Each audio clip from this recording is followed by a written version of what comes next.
District ચેમ્બરના પ્રયાસોથી પોરબંદરમાં વિકાસની આશા ફરી જાગી. ભગવાન શ્રી કૃષ્ણના બાળ સખા સુદામા અને રાષ્ટ્રપિતા મહાત્મા ગાંધીની જન્મભૂમિ પોરબંદરમાં છેલ્લા ઘણા સમયથી ઉદ્વિકાસ જોવા મળી રહ્યો છે, જેમાં હાલ પોરબંદરના ઉદ્યોગોના નામે સૌરાષ્ટ્ર કેમિકલ્સ અને સૌરાષ્ટ્ર સિમેન્ટ બે જ મોટી ફેક્ટરીઓ હાલ કાર્યરત છે. ઉપરાંત શહેરમાં ફાટક અને વરસાદમાં પાણી ભરાઈ જવાના મોટા પ્રશ્નોનો લોક સમસ્યાનું કેન્દ્ર બન્યા છે. ત્યારે પોરબંદરના વિકાસ માટે સતત કાર્યરત અને લોકોની સમસ્યાનો અવાજ બની સરકારના કાન સુધી પહોંચાડનાર સંસ્થા Porbandar district chamber of commerce and industries આયોજિત કાર્યક્રમમાં કેન્દ્રીય મંત્રી અને પોરબંદરના વર્તમાન સાંસદ ડોક્ટર મનસુખભાઈ માંડવિયા, ધારાસભ્ય અર્જુનભાઈ મોઢવાડિયા, પૂર્વ કેબિનેટ મંત્રી બાબુભાઈ બોખીરિયા, જિલ્લા ભાજપ પ્રમુખ રમેશભાઈ પટેલ, જિલ્લા કલેક્ટર SD ધાનાણી, જિલ્લા પોલીસ અધિક્ષક ભગીરથસિંહ જાડેજા, પાલિકા પ્રમુખ ડોક્ટર ચેતનાબેન તિવારી સહિતના મહાનુભાવો ઉપસ્થિત રહ્યા હતા.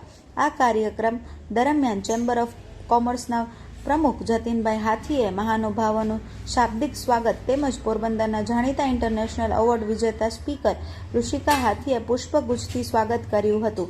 આ તકે સંસ્થાના પ્રમુખ જતીનભાઈ હાથીએ મનસુખભાઈ માંડવિયાને પોરબંદરથી મુંબઈ, અમદાવાદ અને દિલ્હીની ફ્લાઇટ ફરી શરૂ કરવા મંચ પરથી જ રજૂઆત કરી છે.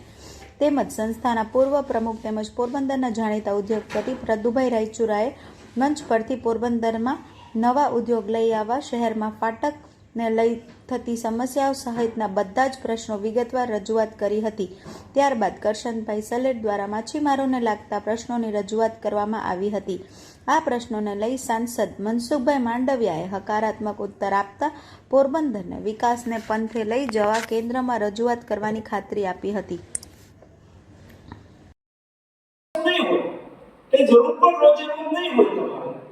પરંતુ મહાજન તરીકે તમે કહ્યું કે અહીંયા રેગ્યુલર ટ્રેન આવવું જોઈએ. આ સમગ્ર પોરબંદર પંથકની લાગણીને તમે વ્યક્ત કરી છે. એવી રીતે તમે કહ્યું કે ભાઈ અમારા વિસ્તારની અંદર એક મોટી ઇન્ડસ્ટ્રીઝ હોવી જોઈએ. પહેલા ઇન્ડસ્ટ્રીઝ હતી, પછી ધીમે ધીમે બંધ થઈ, પછી એના માટેના જે કારણો હોય એ કારણોની સમીક્ષા કરવાના બદલે બદલાતા સમયની અંદર નવી ઇન્ડસ્ટ્રીઝ કેમ આવે?